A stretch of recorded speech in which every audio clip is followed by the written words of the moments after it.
అరే ఆ బిర్యానీలు తిని తిని బోరుగొట్టదారా నీకు? ఊకే బిర్యానీ తింటా అంటారు ఏంద్రా? ఇవాళ వేరేదేమని చెప్దాం ఆర్డర్ నా మాట. నీకు మెనూలో ఏమేమి ఉన్నాయి చూద్దాం. మాకు అసలు ఈ మెనూలో ఇంకేమేమి ఉంటాయో కూడా మనకు తెలియదు. అట్లా అయిపోయినాం మనం.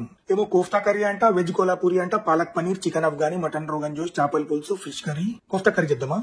చికెన్ అఫ్గానీ చెప్దాం. ఓకే, ఇప్పుడు ఓన్లీ రోటీ కర్రీ ఒకటి ఏం సరిపోతుందా? ఏదైనా స్టార్టర్ కూడా చెప్దాం. స్టార్టర్స్ ఏముంటారు? అవే standard veg manchuria, veg 65, chicken tikka, paneer tikka, chicken majestic, paneer pakoda, hariyali kebab, malai kebab అంట. 65 చెప్దాం ఒకటి. సరే, అది ఒక చికెన్ అఫ్గానీ, ఒక పనీర్ 65, ఏ 2 నాన్లు. నాన్ అంటే ఏ naan? Butter naan, garlic naan, onion kulcha. Kulcha తిందాం అరే వల్ల వద్దా? అరే స్టార్టర్ చెప్తున్నాం, కర్రీ చెప్తున్నాం, నాన్లు కూడా చెప్తున్నాం, కానీ రైస్ తినకపోతే ఎట్లనో అవుతుందిరా. లైట్ గా ఒక ఫ్రైడ్ రైస్ చెప్దాం. ఎగ్ ఫ్రైడ్ రైస్ బాగుంటది. అరే చాలు కదా ఈ 4 ఐటమ్లు. వద్దా? అంత ఆకలి అయితే లేదా? అరే నువ్వు చెప్తుంటే నాకు కూడా అట్లనే అనిపిస్తుందా? ఇన్ని ఎందుకు డెకరేషన్ ఐటమ్ పోనీ తీసుకొచ్చినట్టు మనము.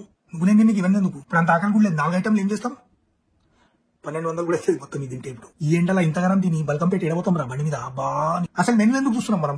పిచ్చోనమ్మా మనం? ఉస్తాద్ 2 మినీ చికెన్ బిర్యానీ, रायता 1 किलो बस, दूसरा नको.